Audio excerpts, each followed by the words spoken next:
This channel is for educational purposes only. Make sure you do your own due diligence before making any investments, and there is inherent risk in trading, so it's speculative. Just make sure you keep that in mind. Hi, this is Joe Rabil with Invest Like a Pro. I wanted to take a minute today, do a video on RSI again. Now, I've only done one video on RSI in all the time I've been doing this channel, and I know it's a pretty popular indicator, so I want to show you kind of the way that I would go about using it. I gave somewhat of a framework the first time I talked about RSI, but I wanted to give you a little bit more of a hands-on approach as to how you could go about incorporating this into a strategy. So let's go ahead and get into the chart example for today. I'm using a weekly chart of MTCH match group. So what I want to show here, and I'm going to just focus in on this area here where it started up in 2020 and provided a couple pullbacks and then topped out here. So what I try and do, and I'm actually just going to pull up the RSI. So this might look a little confusing, but what I've done is the red line is an RSI 20. Okay, I know the standard use of RSI is 14. You can use that, but the way I designed, or the way I use this, I should say, I use it with a longer term RSI and then a shorter term RSI. The longer term RSI, this RSI 20, helps me determine the trend of a stock and whether the momentum is confirming the trend. And then secondly, I use the short term 5 RSI to help me with the overbought, oversold signals. And so you can use this in conjunction with the price action. And I'll show you how I think the 18 and the 40 play pretty well with this. So I just want to make sure I laid this out for you. So let me also show that this line going across here is the 50 line. The 50 line is very important when it comes to the RSI 20. When you're making a move to the upside in price, and we pull back, we want the RSI 20 to stay at or above the 50 level. It can overrun maybe a hair, but we don't really want to see that fall down too much below 50. The blue line, we want to actually, when you're in an uptrend, we want to see this RSI 5 actually drop down below 50.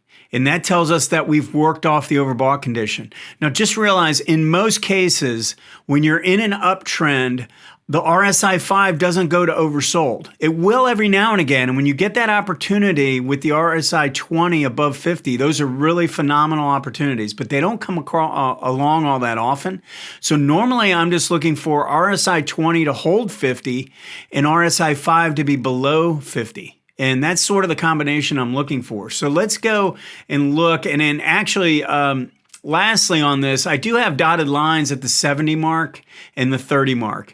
And those become important, and I'll explain in a minute why I think those are important to know. So we're looking at this area right here, right in this zone first. I've got 2 pullbacks.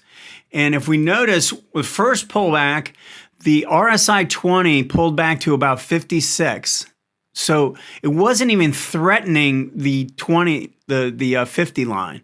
The 50 line with the RSI 20 is basically telling you whether you're in an uptrend or not. If you hold that, you're still in an uptrend. I mean, you can see the pullback to the 18 here, and you can also see the RSI 5 getting down under 50.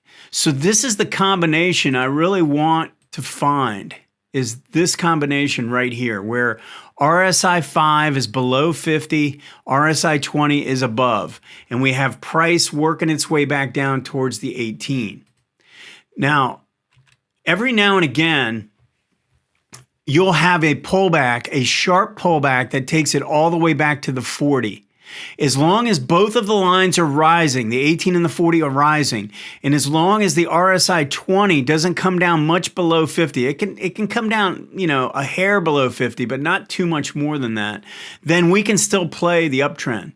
But I'm looking to play pullbacks in the trend where the RSI 20 holds 50 and RSI 5 gets down below 50, and I have a rising 18 and we're correcting back to the 18.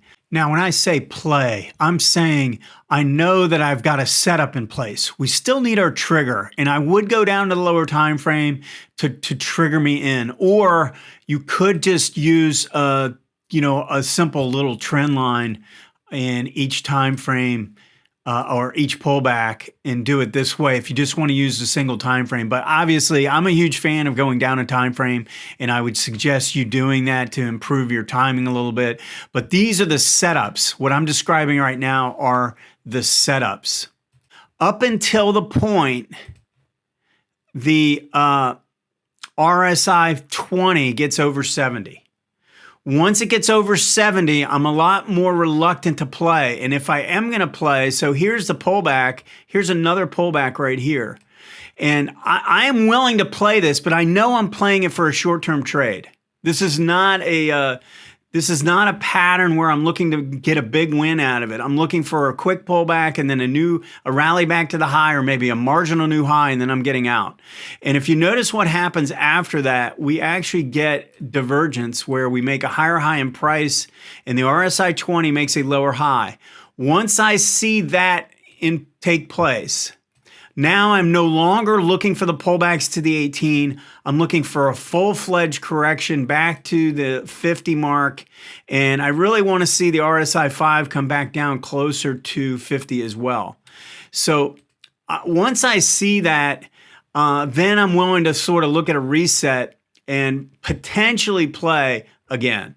But in most cases, it's telling you the end of the run. So if RSI 20 gets over the 70 mark, then you know that you're playing a little bit more defensively if you want to trade. But every time you get a pullback that takes place, this didn't pull back, but if we got another pullback here and we got another RSI 5 under before the RSI 20 gets over 50, then you can keep playing. It doesn't have to be just the first two. You can keep playing until this RSI 20 gets over 70. At that point, you play a little bit more defensively. So go look for the stocks that have a rising 18 and a rising 40. It doesn't have to have a rising 40, but a rising 18 where RSI 20 is holding 50, RSI 5 is below. So that's kind of the way I would look at this. Now, I'm going to show you one other example, and that would be Netflix. So if we go back and look at this deep pullback here, and even though you overran interweek the 40, and you overran the 18, that 18 was still rising here. And notice how RSI 5 got almost all the way down to 30, yet you were still holding the 20 level, the 50 level using an RSI 20. At that point, you can play this pretty aggressively for a move to the upside. So I hope this makes sense. So these are times where if I look at something like NVIDIA, notice how this had the deep pullback. This was during the bear market, but the 18 and the 40 were both rising, and we had a little bit of overrun of the RSI 20, but look at how deep of an oversold condition you got on the RSI 5. So these are the types of patterns that you can play a little bit more on the aggressive side. If we look at NVIDIA, look at what happened after you got above 70 and had divergence. You went through a long correction phase. RSI 20 finally got back to the 50 level. Then we got a rally up, and price made a higher low with rising moving averages again. And RSI 20 held above 50 while this came back below. That was the first new signal using the RSI for a trade back to the upside. So anyway, that I think is an attractive way to use RSI 5 and RSI 20 to give you pretty good entry points. And this is a single time frame strategy. Now, I would always go to the higher time frame and the lower time frame to make sure you don't have a lot of interference in place. But this is definitely something that I think you can be watching for in any single time frame. Post any questions or comments, and we'll see you next time.